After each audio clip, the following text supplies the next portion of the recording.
Hey everyone, so I've been in this project for about 5.5, nearly 6 months now, and I've kind of come to the realization that I haven't really spoken to many about what it actually is that I'm doing out here, and what the project is, and I think I've even been less communication than I was last time I was here, and it kind of got me thinking as to why that was, and I think it's just because there's obviously there's so many of you, and I try and keep in touch with you all, but then sometimes I forget who I've told what to, and it gets a bit confused and a bit overwhelming, and I've just been quite bad at comms. So I was just trying to think of ways to keep in touch with you all and keep you guys updated on what I'm doing. And I really like the blogs that I done last time I was here. But what I sort of felt with the blogs is that sort of like it's me telling a story. It's something that happened to me that I decide that I want to articulate to you guys, and there's a value in that.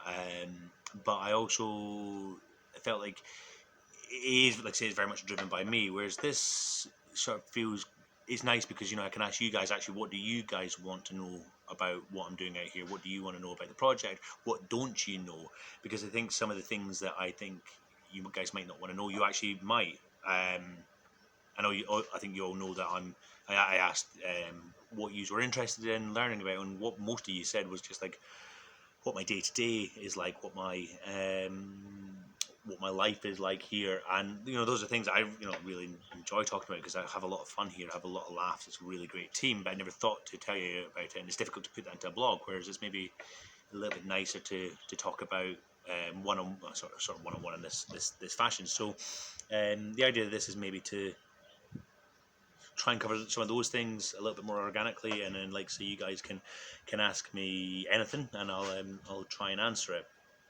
So, um, firstly, what is this project? This is called the Unity Project, and it's called that because so I'm in South Sudan, and one of the states is called the Unity State, and it's quite a large oil producing state.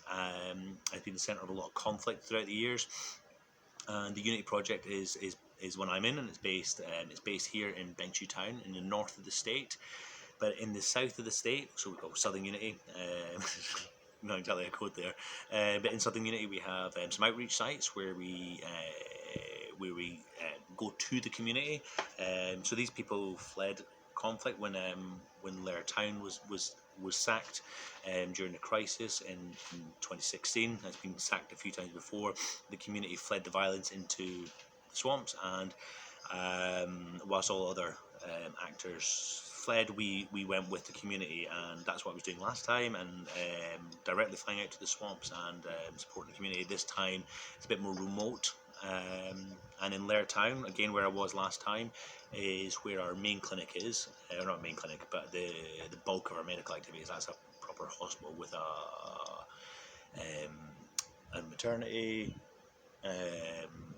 it's a maternity department, and A&E, where and that's mainly supported from here, which is Bentiu Town, and that's where my job is. So I'm based this time. I'm based here, sort of semi-permanently in Bentiu Town, with some trips to Southern Unity, and I'm responsible for like the logistics side of this clinic. This clinic is a sexual and reproductive health clinic, so it does a lot of family planning. It does STIs, things that can really have a detrimental impact on the community, and it also treats survivors of sexual violence, which unfortunately is quite prevalent here. So it does this, and my job is to sort of make that happen logistically. So I have some vehicles. I make sure that I manage drivers, the vehicles, the guards, any construction activities. And this leads me on to my day. What does my day look like? So I wake up between 6 and half 6, but I'm a bit of a slow starter in the morning, as I know all you guys know. So I wake up early and I lie in bed, trying not to get up until about 7, half 7, and I go to the kitchen, which is a really nice really nice comfortable space, and I make myself a coffee. And I sort of slowly meander up to the office for about 8 o'clock, and then I hang out with my team. They're quite like me, and they're a bit slow starters in the morning. And I know you guys are going to joke at this, but it's quite cold here in the mornings. about 22 degrees. So we sit, the guys in their jackets, I'm still in the fan. They'll eat some bread and drink some sweet tea, and I'll drink my coffee, and we'll chat, have a bit of a laugh, and then slowly begin the day. The day really varied. That can range from, we've recently upgraded the clinic. It's called the NAM Clinic, and I'm really proud of the upgrades that we've done. Or building a bladder slab for our water. It might be something as simple as just making sure the compound is clean, or that the servicing happens to the vehicles, but make sure it's structured so we still have vehicles and that they're not all taken off the road. What's nice is we do have our exceptional events that happen here, but generally speaking, it's quite structured, it's quite planned. Yeah, and it's possible to plan out your day. The clinic shuts at 5, and the work finishes at 5. Now, most of my team are the national staff. Most of them leave a little bit earlier.